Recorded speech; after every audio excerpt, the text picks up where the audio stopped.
How would you like a 15% discount to my daily email, the stack of stuff, the show notes, discounts to the conference, all of that? All you need to do is text the word show to 33777. You'll get the annual subscription with a 15% discount to my daily email. You'll get the stack of stuff, the links to the show notes, discounts to the conference, and so much more. All you have to do is text the word show, SHOW, to 33777. Text show to 33777.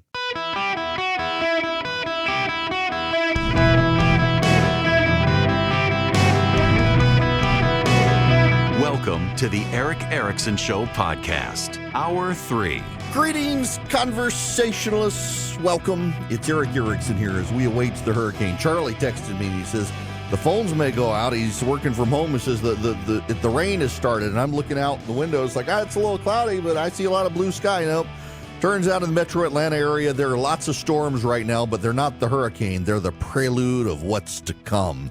They're softening us up and getting the ground saturated with water so we can get the great flooding. I'm an optimist when it comes to this thing. I actually, honestly, so I am a native of Louisiana, and I grew up during the summers with lots of hurricanes. We would be at my grandmother's house during the summers before we moved back from overseas, and it's Category 1, Category 2 storm. I'm sorry, it's a rainstorm.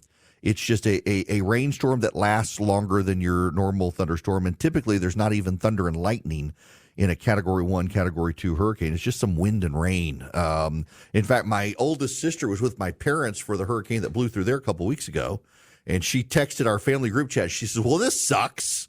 I was expecting something more than this. It's just rain and wind because it's a Category 1.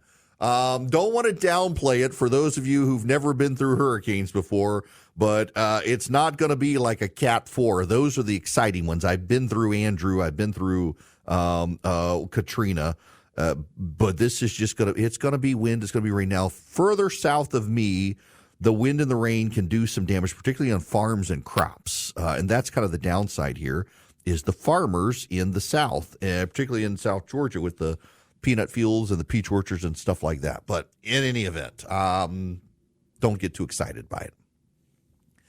Friends, I have it on good authority that Donald Trump has been in an intervention, that friends of Donald Trump have intervened, and it's a good thing. So here's what I know, and Politico is reporting some of this.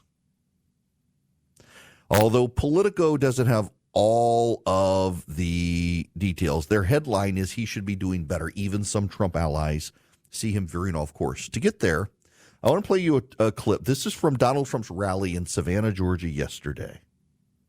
Kamala's illegals are also crushing your wages and stealing your jobs. Last month alone, think of this, American-born workers lost 1.3 million jobs and migrants gained 635,000 jobs. So we're putting our migrants to work at a much higher level than our own people, our own citizens. So as we create millions of new manufacturing jobs here in Georgia and nationwide, we will make sure that these jobs go to American citizens, not illegal citizens, people that came into our country illegally. Your wages will rise, your costs will fall, your job opportunities will grow, because we will conduct the largest deportation operation, sadly, in American history. We have no choice. This is not sustainable. That was Donald Trump in Savannah, Georgia. What have I been telling you need to do? You need to talk about the economy and immigration. What did he do? He combined them into one issue. It's the illegals taking your jobs. We're going to deport them. We're going to create new manufacturing jobs. We're going to do a 15% corporate tax. This is from Politico. Donald Trump was meeting privately in mid-September with one of his oldest friends, Steve Wynn, when the casino mogul and Republican megadonor delivered the former president a blunt warning. You're off message and it isn't helping. Trump has been distracted in Wynn's view. The former president at the time was promoting the conspiracy theory that Haitian immigrants were eating people's cats and dogs in Ohio. To drive home his point, Wynn showed Trump polling and suggested the former president would be better off focusing on policy issues where Republicans see his opponent, Kamala Harris, as vulnerable. According to two people briefed on the meeting and granted anonymity to discuss it, the meeting underscored a key point of tension inside the Trump campaign. While polls show the race is incredibly close, some of Trump's allies are concerned that his impulses and coarse approach to campaigning are undermining him against Harris. In interviews, more than a dozen Trump allies described the former president as reaching a crossroads. Faced with the choice of continuing with the missteps that have overtaken the past several weeks of his campaign or embracing a more calculated approach aimed at appealing to a small subset of undecided voters who are likely to sway the outcome of the election. In recent weeks, he has brought into his fold destabilizing forces like Laura Loomer and controversial former campaign manager Corey Lewandowski. It's not that he's going backwards, says one Trump ally. It's that he should be doing better. Wynn says they were inaccurate in describing the meeting. I'm telling you that what Steve Wynn did was a godsend for the Trump campaign. I've never met Steve Wynn. I guess it was the Me Too movement and the fallout from there. He was kind of pushed out of his own name company. I will tell you that his hotel in Las Vegas casino, the Encore, it is the gold standard for hotels in Las Vegas. I used to stay at the Palazzo. I still like the I like the food options there better. If you go to Las Vegas, it's a lot more kid friendly than the Wynn and the Encore. But they have the Wynn and Encore. It's the Encore in particular. It's very, very nice. It is one of the more expensive hotels out there. The casino in the Encore is small, more private, intimate. See a lot of celebrities in there who are just there to gamble, and everybody knows to leave them alone. It's a nice setup. Steve Wynn is a genius businessman despite his personal foibles, and he understands that you got to be focused if you're going to win. Steve Wynn did to Donald Trump what Nancy Pelosi did to Joe Biden, staged an intervention. Nancy Pelosi's was to go to Joe Biden and show him the polling, challenge him on the polling, and show him that he couldn't win. He needed to get out of the race. Steve Wynn's job was to show Donald Trump the polling, to show Trump he can win, but he's got to focus. As your host has been telling you, the message that must be driven home to Donald Trump is if you don't win, you're going to jail, so you better focus. The Democrats will not stop until they've thrown him in prison. The only way to shut it down is to get elected president of the United States. And the way to get elected president of the United States is to stop talking about the dogs and cats of Springfield, Ohio, and start talking about the illegal aliens who are killing Americans and taking people's jobs. Start talking about the economy. And they got him focused. Steve Wynn has done America a favor. Steve Wynn has done Donald Trump a favor. That's not just Steve Wynn. I'm told other very close friends of Donald Trump have had similar conversations with Trump that have been data-driven, data-focused, and on message that you have got to focus these last number of weeks on the campaign trail. And you saw the signs of it. And notice something. You haven't heard a lot of outlandish statements about Trump's Savannah rally, have you? The media would blow it all up. The media would blow everything up if they could, but they can't because he stayed a little more focused. You can't teach an old dog new tricks, but it's not an old trick for Donald Trump to understand that there are times you just have to suck it up and you got to listen to people around you and focus. He seems to be doing it. And the result is, in a very tight race, he can pull this off. In the top battlegrounds, Donald Trump is up 0.2 point over Harris. What's so interesting to me is the Quinnipiac poll has a tied race. The Quinnipiac poll has shifted now to likely voters instead of registered voters, and it's 48-48. Why that matters is because Quinnipiac's numbers fairly well mirror the New York Times Siena College poll numbers, But unlike the New York Times Siena College polling numbers, the Quinnipiac poll actually has a slight Democratic bias. It used to be a bigger Democratic bias. They've kind of fixed it. It's still got a Democratic bias. So if you've got a Democratic bias in the Quinnipiac poll at 48-48, this tide race is still Donald Trump's to lose. He might lose it, but right now he's probably ahead, even as the polling averages have Kamala Harris at 2.1 percentage points ahead of him. You've also got the Pennsylvania situation. The last number of polling there, let me just give you this. The Washington Post has it tied. Insider Advantage has Trump up 2. Marist has a tie. The Hill has Trump up 1. Rasmussen, not a great pollster, very partisan, has a tie. Muhlenberg College has a tie. Now let's put this in perspective. That's the polling after September 16th. The polling before was Harris up 5, Harris up 4, Harris up 3, Harris up 3. There's been a clear shift in Pennsylvania towards Donald Trump in the last week. Been a clear shift among likely voters towards Trump. It comes after she got a little bit of a debate bounce. But after that debate bounce, there's been nothing for her. She's been too cautious. She hasn't done a lot of interviews. She's going to do the Stephanie Ruhle interview. It's going to be a fawning interview. Stephanie Ruhle is a woman who was on Bill Maher on Friday night saying there's no reason for Kamala Harris to give interviews. No one really needs to have substantive answers from her. She's doing just fine. And the choice between Trump and Harris, it's got to be Harris. I mean, this woman is an open sport. It's not a coincidence that Harris gave her the interview after this woman went on Bill Maher's show and essentially touted the fact that Kamala Harris doesn't have to answer tough questions. Donald Trump's got to focus. This isn't like some sort of genius piece of advice. It's a piece of advice everyone has given him. He's got to focus. Kellyanne Conway the other day said he needs to get rid of Laura Loomer. He's gotten rid of Laura Loomer. I don't think it's a coincidence that Kellyanne Conway spoke up, said Laura Loomer's a distraction. She needs to be nowhere near Donald Trump, and suddenly she's nowhere near Donald Trump. I don't think it's a coincidence that Steve Wynn has an intervention with Donald Trump and says, you're not focusing, here's the polling, you're going to lose this thing, you're going to go to jail if you don't focus, and Donald Trump starts focusing. I don't think it's a coincidence that other Trump friends have done the same thing, that they are intervening in a way that his campaign staff cannot, because Donald Trump trusts his friends more than the paid operative campaign staff. And the friends are telling him the same thing, and this is good. This is encouraging. If you're just tuning in, I want to go back to this data. It's in the show notes. I can't emphasize it enough. I'm going to read you again. This is from Gallup.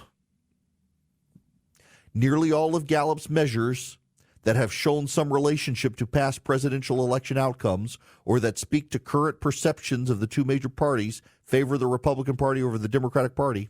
Chief among these are Republican advantages in U.S. adult party identification and leanings, the belief the GOP rather than the Democratic Party is better able to handle the most important problems facing the country, American dissatisfaction with the state of the nation, and negative evaluations of the economy with the Democratic administration all benefit the GOP. More U.S. adults identify as Republican or say they lean toward the Republican Party than identify as or lean Democratic. 3 separate measures of party performance on issues favor the Republican Party by at least a modest range. By 46 to 41%, Americans say the GOP is better able than the Democratic Party to address what they think are the important problems facing the country. The top issues Americans currently name as the most important ones favor the GOP, including the economy, immigration, the government, and inflation. This measure has been highly predictive of election outcomes and Gallup trends dating back to 1948. If Donald Trump loses, it's not going to be a stolen election. It's going to be a lack of discipline and focus. And right now, his friends are telling him, dude, you got to focus or you're going to jail. And I think that's going to help him focus more than anything you, me, or anybody on his campaign team can do. Steve Wynn we all owe him a level of appreciation for starting this trend of friends of Trump, forcing him to focus and showing him the data. Welcome. It's Eric Erickson. The phone number 877-973-7425. This is kind of wild. So John Tester, who is probably losing the Senate race in Montana right now. It's going to be close, but he's running behind. Boy, this was a creative way to well, I don't know. He had private meetings with a pole dancer. So John Tester's public schedule. By the way, I should say I thought this story was a joke, but it's actually real. Tester's public schedule revealed a private meeting with Tiffany Rose and Jamie Gogan on September 19th between two Senate floor sessions. Rose is a Montana resident and self-described pole dance instructor with tens of thousands of followers on social media. Charlie, do you follow this pole dancer on social media since she's from Montana? Did you go to school with her? I'm a horrible boss sometimes. Spokeswoman for John Tester did not respond to a request for comment. Such a meeting is peculiar for Tester, who represents a deep red state. His Republican opponent, businessman Tim Sheehy, has led in a string of recent polls, with Tester's too liberal for Montana. The topic of the meeting with the pole dancer was abortion.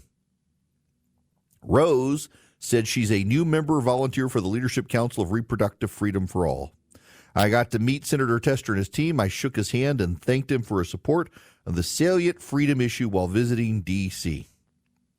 The Leadership Council for Reproductive Freedom for All describes itself as the nation's only cross-state network for state legislators who support reproductive health rights and justice.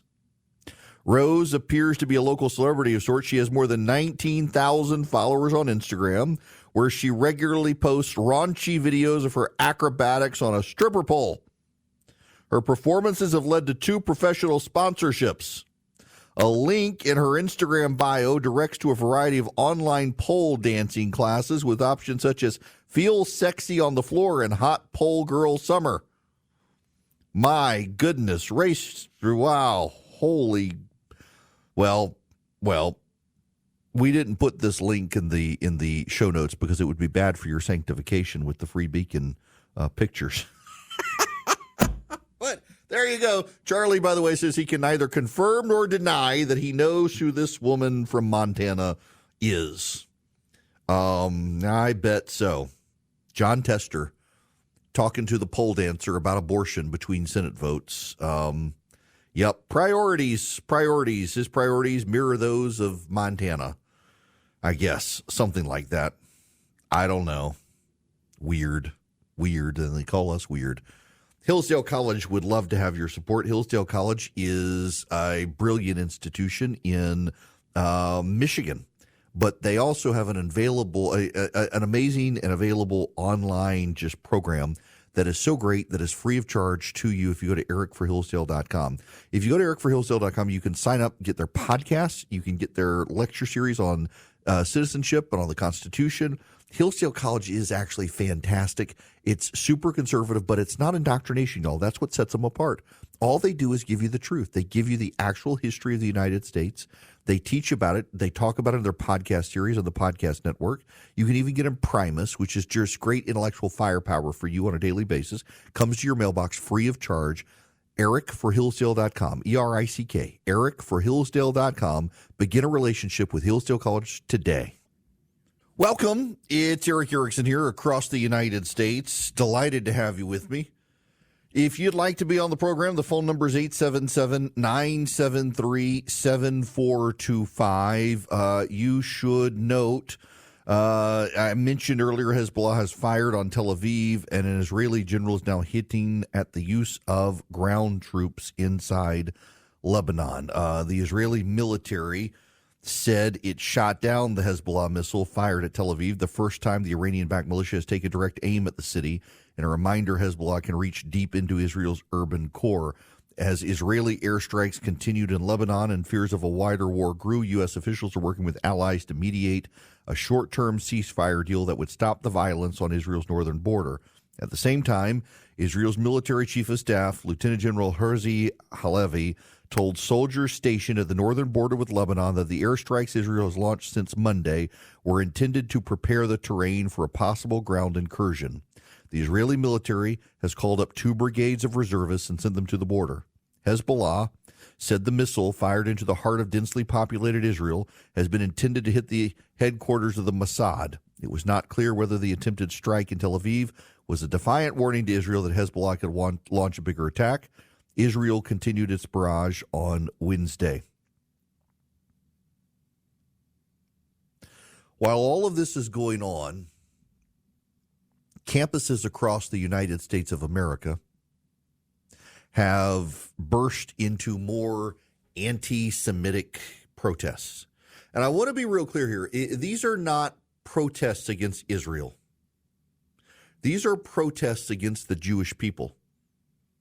And I know they're protests against the Jewish people because they're being more and more honest about it, that you can't trust Jews. Not Israelis. They say Jews.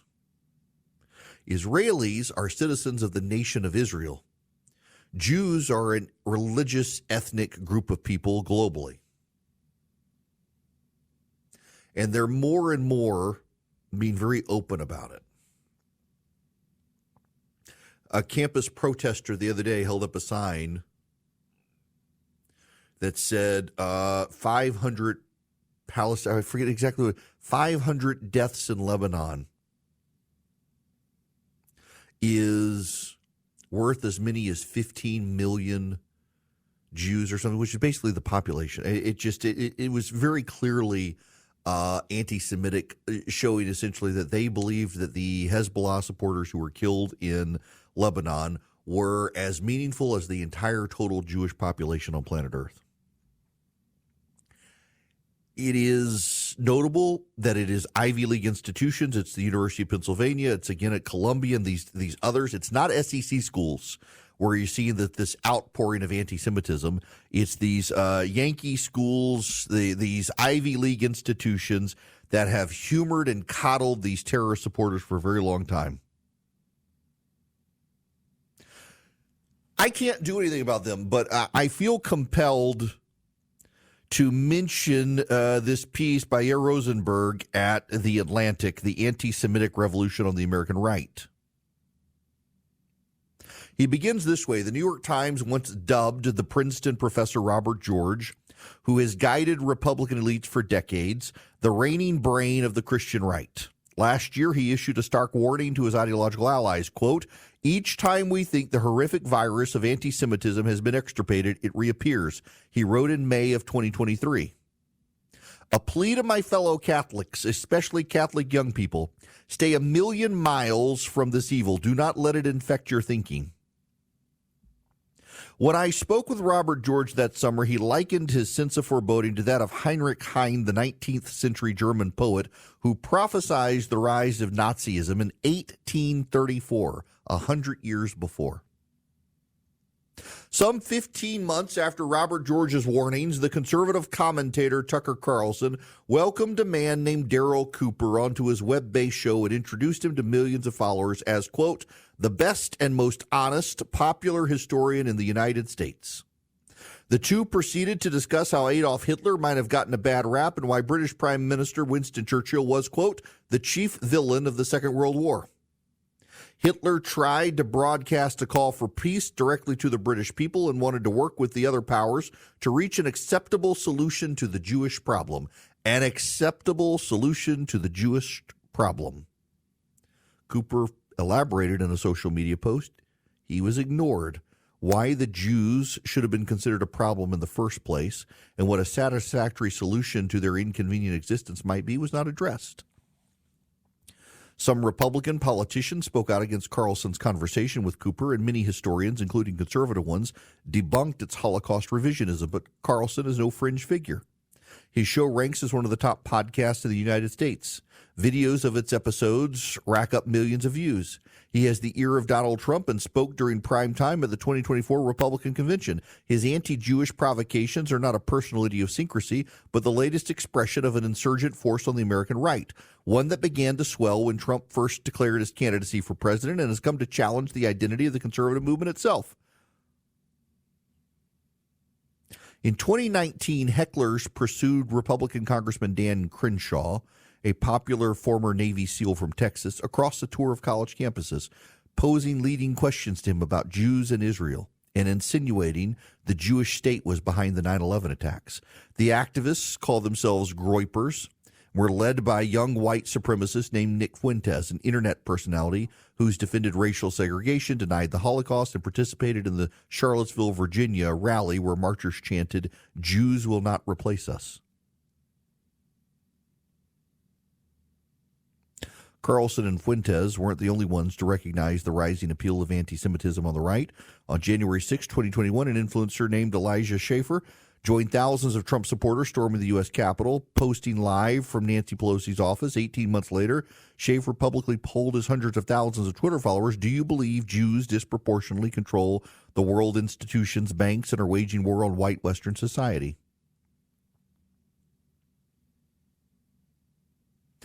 Y'all, I've got to acknowledge that I am concerned about this. I can't do anything to police the left and very little to police the right, but I can at least stand up for what is right. And embracing anti-Semites, Holocaust deniers, and World War II revisionists for the sake of being contrarian is not healthy. And I do think that part of the problem that we're dealing with is a rapid distrust of the elite by all sides. And on the Republican side in particular, there is a belief, and it is true, that the elite are progressives who don't much like us. And the elites, the progressives who don't much like us, they continue to give us bad opinions and bad advice. They continue to want to control us. They continue to want to use the institutions of the media and the government to control us. And how some people on the right are interpreting this and some people on the left are interpreting it as, well, they're Jews. Actually, a lot of them are Episcopalians, but that's besides the point. But seriously, it's a problem when people are out there blaming the Jews in Zionist conspiracies. No one has ever wanted to round up the Episcopalians, but a whole lot of people want to round up the Jews and historically have tried to do so. And whether it's Charlie Kirk and Turning Point USA platforming anti-Semites, whether it's a bunch of people on the right refusing to recognize that Candace Owens is turned into a Nazi apologist, whether it's people on the right refusing to tell Tucker Carlson, maybe you shouldn't be an apologist for Vladimir Putin and the Russians, and platforming revisionist historians of World War II. And so much of it is this idea of professional contrarianism, that if everybody says this, I'm going to say that. If everybody says X, then I'm going to plant my flag with Y, and the odds are occasionally I'm going to get it right, and if I'm wrong, nobody's going to remember, except we need to remember the people who are planting their flags with anti-Semitism.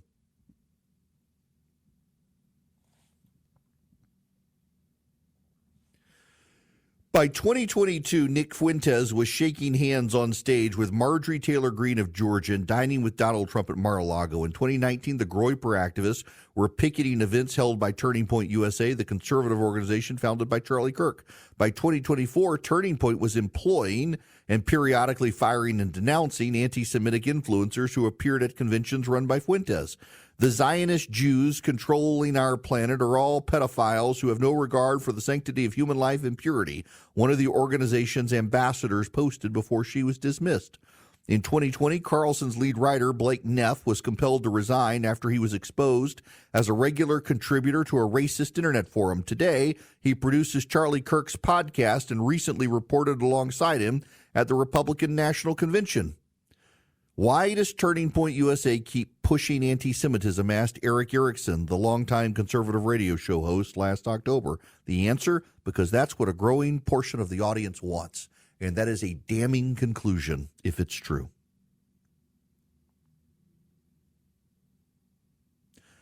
Too many people on the right are embracing conspiracy theory. And one of the most long-running conspiracy theories in modern human history is that the Jews control everything. And when you embrace both contrarianism and conspiracy theories, you wind up embracing that the Jews are to blame for everything.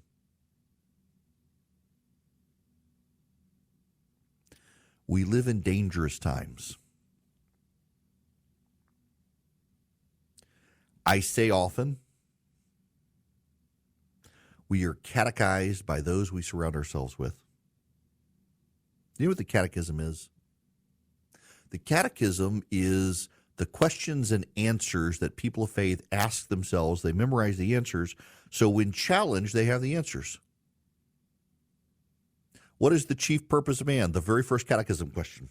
Protestants and Catholics alike tend to have the very same answer here. The very same first question and the same answer. What is the chief end of man? To glorify God and enjoy him forever.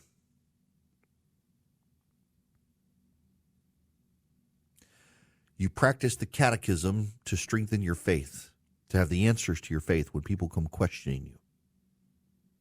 We are catechized by those we surround ourselves with, and too many people on the right are surrounding themselves with voices on social media. They're spending too much time online, not in their community, creating communities online, and these communities are getting infested by anti-Semites, and it's not a coincidence that there are portions of the right that are growing in anti-Semitism. Here's the bottom line. If you are following people online who are anti-Semites, you are going to become one yourself if you continue to allow them to catechize to you. Don't think you're not. Don't think you're not. I'm not here to tell you who to listen to, what to listen to, or anything like that. But I'm going to tell you that if you keep digesting anti-Semitism, don't be surprised when you find yourself becoming an anti-Semite. Don't be surprised when you hear all the conspiracy theorists telling you how the Jews are in charge, that one day you decide the Jews just might be in charge. Maybe we should just ask some questions. Everybody just wants to ask questions. What they really want to do is they want to push more and more anti-Semitism on you. Again, you're catechized by who you surround yourself with. If you surround yourself with anti-Semitic voices, don't be surprised when you become an anti-Semite. And you can look yourself in the mirror right now and say, I'm not an anti-Semite. I don't hate the Jews.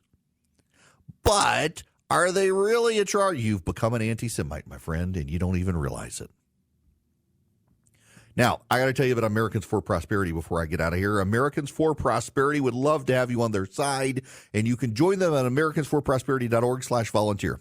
If you go to americansforprosperity.org/volunteer today, you can sign up with AAP. They're the largest leading grassroots group. They just happen to be on our side. They will teach you how to go door to door and explain common sense conservatism to your neighbors. They'll teach you how to go to your local government and explain why school choice is great and why support for family policy is great.